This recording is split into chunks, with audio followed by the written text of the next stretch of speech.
మనం ఒకసారి Donald Trump పర్స్పెక్టివ్లో ఆయన ఉద్దేశ ప్రకారం ఏం జరుగుతుందో ఆలోచిద్దాం. అమెరికా అతి ఎక్కువగా వాణిజ్య లోటు ఉన్న దేశం అనమాట.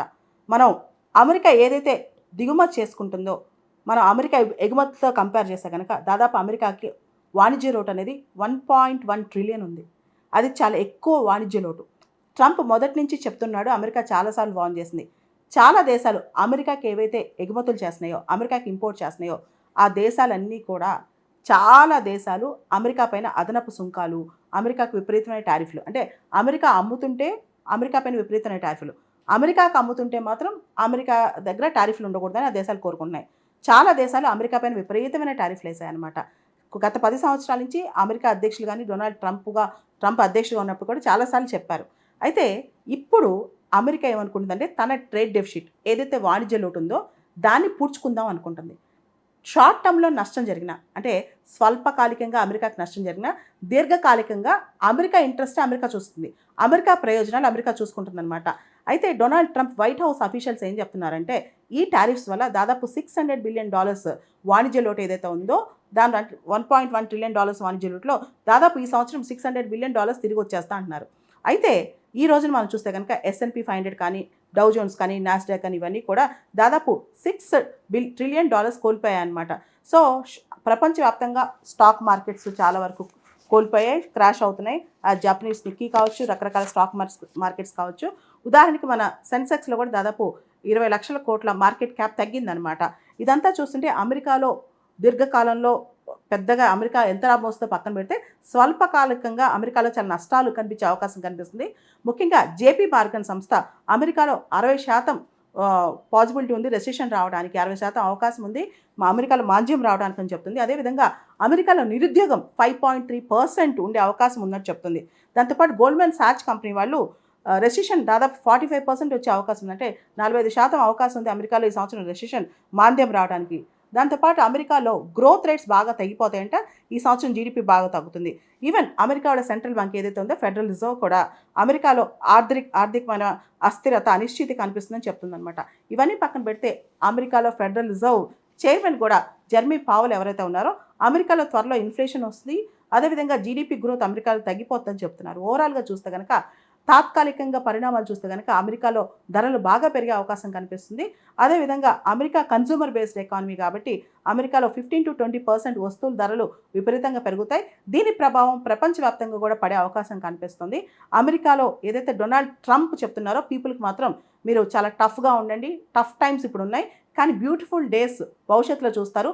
ఈరోజు కూడా డొనాల్డ్ ట్రంప్ ఒక ట్వీట్ చేశారు, చైనా, యూరోపియన్ యూనియన్ రకరకాల దేశాలకు మనం బుద్ధి చెప్తున్నాం, వాళ్ళందరూ ఇప్పటి వరకు మనల్ని వేధించారు, మన ట్రేడ్ డెఫిసిట్ మనం వాళ్ళ దగ్గర నుంచి మన దగ్గర నుంచి చాలా లాభం పొంది మనకు చాలా నష్టాలు ఇచ్చారు, ఇక్కడి నుంచి వాళ్ళతో స్కోర్ సెటిల్ చేసుకుందాం, మీరు టఫ్గా ఉండండి. అదేవిధంగా చైనా పైన 54% టారిఫ్లు వేశారు అమెరికా. ఇప్పుడు చైనా రిటాలియేటరీ టారిఫ్స్ వేస్తుంది అమెరికా పైన, తిరిగి రివెంజ్కి మళ్ళీ అమెరికా పైన టారిఫ్స్ చైనా పెంచేస్తుంది అనమాట. దాంతో డొనాల్డ్ ట్రంప్ చైనాకు వార్నింగ్ ఇచ్చారు, చైనా నువ్వు చాలా బ్యాడ్ గేమ్ ఆడుతున్నావు, అసలు నేనేమనుకుంటున్నా.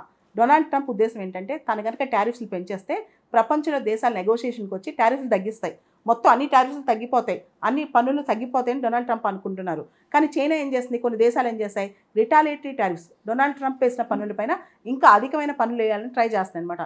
దీంతో డొనాల్డ్ ట్రంప్ అంటున్నారు మీ గేమ్ సరిగ్గా ఆడట్లేదు, గేమ్ బ్యాడ్గా ఆడుతున్నారు, నేను అనుకుంది వేరు మీరు చేస్తుంది వేరు, మీరు దీనికి బుద్ధి చెప్తానని చెప్పి డొనాల్డ్ ట్రంప్ చెప్తున్నారనమాట. డొనాల్డ్ ట్రంప్ చాలా కూల్గా ఒక బిజినెస్ మ్యాన్ ఆలోచిస్తున్నారనమాట. మనందరికీ తెలుసు జో బిడెన్ వెళ్ళేటప్పుడు చెప్పారు అమెరికాలో ప్రజాస్వామ్యానికి చెల్లు చీటి అమెరికా ఆలిగార్క్స్ చేతిలో ఉండబోతుంది, సంపన్నుల చేతిలో అమెరికా ఉండబోతుందని చెప్పి. డొనాల్డ్ ట్రంప్ రీసెంట్గా గోల్డ్ కార్డ్ అని చెప్పి ఒకటి పెట్టారనమాట. గోల్డ్ కార్డ్ అంటే ఓన్లీ డబ్బులు ఉన్న వాళ్ళే అమెరికాలో సిటిజన్షిప్, అమెరికాలో మంచి గ్రీన్ కార్డ్ రైట్స్ అన్ని తెచ్చుకోవచ్చు. సో అందరూ గోల్డ్ కార్డ్ కోసం డబ్బులు ఇచ్చి మరీ ఎగబడుతున్నారు అమెరికాలో. సో అమెరికా అతి త్వరలో సంపన్నుల దేశం కాబోతుందని మనకు అర్థమవుతుంది.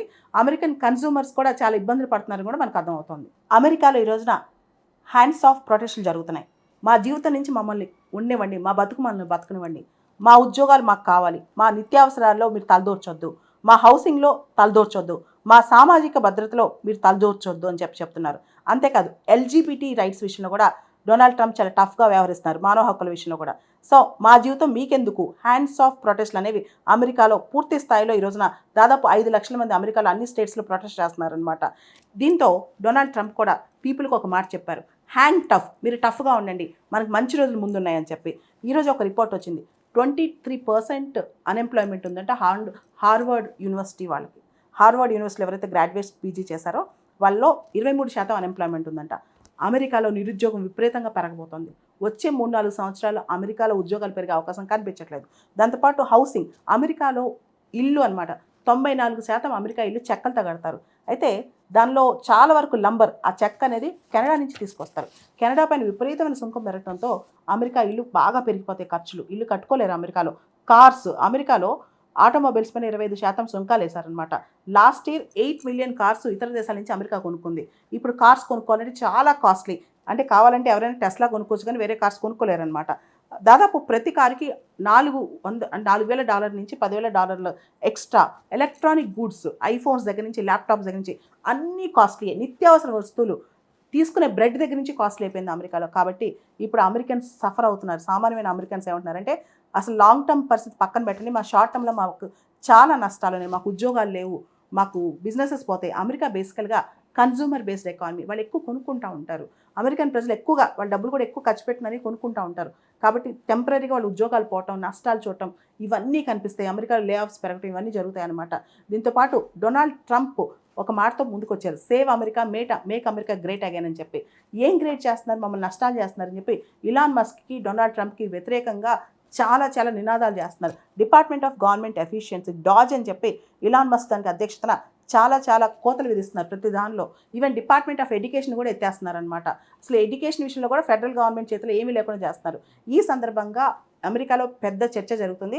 అసలు ఎందుకు డొనాల్డ్ ట్రంప్ని ఎన్నుకున్నాం అని చెప్పి ఇప్పుడు అమెరికాలో చాలామంది భావిస్తున్నారంట. రిపబ్లికన్స్ వచ్చిన తర్వాత ఇంత టఫ్గా, ఇంత కష్టంగా ఎందుకున్నారు రిపబ్లికన్స్ అని చెప్పి దీని మీద చాలా చర్చ జరుగుతుంది అమెరికాలో. ఇవన్నీ పక్కన పెడితే మిగతా దేశాలు కూడా దీని మీద ప్రభావం. ఈరోజు వైట్ హౌస్కి 50 దేశాల నుంచి కాల్స్ వచ్చాయంట. వియత్నాం వాళ్ళు కనీసం 50 రోజులు డిలే చేయండి అని చెప్పి. తర్వాత ఇజ్రాయెల్ ప్రైమ్ మినిస్టర్ ఖచ్చితంగా బెంజమిన్ నెతన్యాహు అమెరికాకి బయలుదేరి వెళ్ళారంట. ఖచ్చితంగా మా పైన సుంకాలు వేయొద్దు, ప్లీజ్ వేయొద్దు అని చెప్పి. చాలా దేశాలు అమెరికాని బతిలాడుకుంటున్నాయి. చైనా రిటాలియేటరీ ట్యాక్స్ వేస్తుంది. ప్రపంచవ్యాప్తంగా ఇన్వెస్టర్స్ అందరూ భయం పట్టుకుంది. దాంతో డాలర్ వాల్యూ కాస్త తగ్గింది, గోల్డ్ విలువ పెరిగిపోతుంది. భవిష్యత్తులో గోల్డే సేఫ్ బెట్ అనుకుని అందరూ గోల్డ్ పైన ఇన్వెస్ట్ చేస్తారంట. చాలా వరకు అమెరికన్ మార్కెట్స్లో కూడా పెట్టుబడులు తగ్గే అవకాశం కనిపిస్తుంది టెంపరీగా. కాబట్టి అమెరికన్ మార్కెట్స్ తగ్గుతాయి. అదేవిధంగా ప్రపంచవ్యాప్తంగా పెద్ద దేశాలు కూడా మార్కెట్స్ డైవర్సిఫై చేసుకోవడానికి ట్రై చేస్తాయి. ఇండియా లాంటి దేశాల్లో కూడా మార్కెట్ డైవర్సిఫై అవుతాయి అన్నమాట. ఇక నుంచి ప్రపంచంలోనే అతి పెద్ద ఆర్థిక వ్యవస్థ అమెరికా. దాదాపు $30 ట్రిలియన్, $30 ట్రిలియన్ ఆర్థిక వ్యవస్థ. అందులోనూ అమెరికా ఎక్కువగా కన్జ్యూమర్ ఎకానమీ, అంటే అక్కడ వినియోగం చాలా ఎక్కువ అనమాట. సో దాంతో ఎప్పుడైతే అమెరికాలో వినియోగం పడిపోద్దో అప్పుడు ప్రపంచంలో ఉత్పత్తి తగ్గుద్ది. ఎప్పుడైతే ప్రపంచంలో ఉత్పత్తి తగ్గుద్దో అప్పుడు ఉద్యోగాలు తగ్గుతాయి. ఎప్పుడైతే ఉత్పత్తి, ఉద్యోగాలు ఒక సంవత్సరం పాటు తగ్గుతాయో అప్పుడు మాంద్యం వస్తుంది. ఖచ్చితంగా ఇది మాంద్యానికి సంకేతం అనమాట. తెలివిగా అమెరికా చేసింది. ఈరోజు వచ్చింది యాక్చువల్లీ బ్లాక్ మండే అని దాంతో పోలుస్తున్నారు. అక్టోబర్ 19, 1987లో వచ్చిందంటే ఇలాంటి డే. తర్వాత ఈరోజు వచ్చింది చాలామంది పోలుస్తున్నారనమాట. రఘురామ్ రాజన్ గారు, మన ఆర్బీఐ గవర్నర్, ఫార్మర్ గవర్నర్ అని ఒక మాట అంటారు. డొనాల్డ్ ట్రంప్ సెల్ఫ్ గోల్ వేసుకున్నారు. ఇనీషియల్గా తనే నష్టం తెచ్చుకున్నారు. లాంగ్ టర్మ్లో లాభాలు పక్కన పెడితే నష్టాలు మాత్రం విపరీతంగా వస్తున్నాయి. అమెరికా ఇప్పుడు కొత్తగా ఒక ఐసోలేషన్ పాలసీ స్టార్ట్ చేస్తుంది, ప్రొటెక్షనిజం అనే పాలసీ స్టార్ట్ చేస్తుంది అనమాట. దీనిలో మనం గమనిస్తే కనుక డొనాల్డ్ ట్రంప్ చాలా తెలివిగా గేమ్ ప్లే చేస్తున్నారు. అమెరికాకి తాత్కాలికంగా టెంపరీగా నష్టాలు వచ్చినా భవిష్యత్తులో లాభాలు వస్తాయని అని అనుకుంటున్నారు. కానీ అది ఎంతవరకు వస్తే ఎవరికి తెలియదు. అయితే ప్రపంచవ్యాప్తంగా చాలా దేశాలు ప్రత్యామ్నాయం కోసం ఎత్తుకుంటున్నాయి. అంటే అమెరికాతో వాణిజ్యం పక్కన పెట్టి వరల్డ్ రూల్స్ మారిపోతున్నాయి, వరల్డ్ బార్గెనింగ్ మారిపోతుంది అనమాట. ఇప్పుడు UK prime minister Keir Starmer కూడా గ్లోబలైజేషన్ అనే కాన్సెప్ట్ వెళ్ళిపోయింది, ఇంకేం లేదు. ఇప్పుడంతా కూడా మేము బ్లాక్స్, మేము ఎవరితో వాణిజ్య ఒప్పందాలు చేసుకుంటాం వాటి మీదే దృష్టి పెడతాం, ఇంకేం ఆలోచించట్లేదు అని చెప్పి చెప్తున్నారనమాట. ఎంత ఆల్టర్నేటివ్, ఎంత ప్రత్యామ్నాయాలు ఎదిగినా అమెరికా అంత పెద్ద ఆర్థిక వ్యవస్థ అక్కడ పక్కన మీకు పైన సుంకాలు వేస్తూ ఉంటే కనుక ఏ దేశం అంత స్ట్రాంగ్గా ఉండలేదు. దాంతో మాంద్యం అనేది వస్తుంది. మీకు చిన్న ఉదాహరణ చెప్తాను. ఇప్పుడు తైవాన్ కానీ, సౌత్ కొరియా కానీ ఎలక్ట్రానిక్ గూడ్స్ అమెరికాకి సప్లై చేస్తాయి. లేకపోతే చిన్న దేశం ఐవరీ కోస్ట్ అనే దేశం కోకో అనేది సప్లై చేస్తుంది అమెరికాకి, ఏదైతే చాక్లెట్స్లో, కాఫీలో వాడతారో. అమెరికా ఇవన్నీ పెద్ద కన్జ్యూమర్, అంటే అమెరికా ఎక్కువ కొనుక్కుంటుంది. అమెరికా కొనుక్కోవటం మానేస్తే ఈ దేశాలను నెట్టిపోవాలి, ఈ దేశాలన్నీ ఎవరి దగ్గరికి అమ్మాలి ఇవన్నీ? అమెరికా చాలా ఎక్కువ స్పెండ్ చేస్తుంది కదా. America high income country. Globalisation ఖచ్చితంగా ముగిసిపోయినట్టే. వచ్చే కొన్ని సంవత్సరాల పాటు మనకి అది కనిపించదు. ప్రపంచ వాణిజ్య సంస్థ WTO ఏదైతే ఉందో పూర్తిగా నిస్తేజం అయిపోయింది, డిస్ఫంక్షన్ అయిపోయింది. ఏ లక్ష్యంతో అది వచ్చిందో ఆ లక్ష్యం మొత్తం ఫ్లాప్ అయిపోయిందనమాట. అంటే ప్రపంచ వాణిజ్య సంస్థ ఒక మాట చెప్పింది. వరల్డ్ ఎకానమీ 1% ష్రింక్ అయిపోతుందంట. ఈ సంవత్సరం 1% వరల్డ్ ఎకానమీ ష్రింక్ అయిపోతుంది. సో, పూర్తిగా ప్రపంచ వాణిజ్య సంస్థ యొక్క ఆవశ్యకత పోయింది. అండ్ ప్రపంచ వాణిజ్య సంస్థ ఇప్పుడు అమెరికా చేతిలో ఉంది. జడ్జెస్ అపాయింట్ అవ్వట్ల. దానిలో ఏదైతే తగాదాలు, గొడవలు అవుతాయో, ట్రేడ్ డిస్ప్యూట్స్ అవుతాయో, వాణిజ్యపరమైన ఫైట్స్ అవుతాయో, వాటికి సంబంధించి జడ్జెస్ అపాయింట్ కాకుండా మొత్తం స్టార్ట్ చేసింది అమెరికా. అంతేకాదు, ప్రొటెక్షనిజం అనేది ఫ్రీ ట్రేడ్‌కి విరుద్ధం. అంటే ఏ దేశం ఆ దేశం వాళ్ళ దేశాన్ని ప్రొటెక్ట్ చేసుకోవడం అని ఫ్రీ ట్రేడ్‌కి అనేది విరుద్ధం అనమాట. స్వేచ్ఛా వాణిజ్యానికి విరుద్ధం. కానీ ఓవరాల్‌గా ప్రపంచం మొత్తం కూడా రీజనల్ గ్రూపింగ్స్, రీజనల్ అలయన్సెస్, ద్వైపాక్షిక, బహుళపాక్షిక ఒప్పందాలు, ఫ్రీ ట్రేడ్ అగ్రీమెంట్స్‌తోనే ప్రపంచం వెళ్తది. ఇక మీదట గ్లోబలైజేషన్ అనేది ఈ తరం చూడబోదు.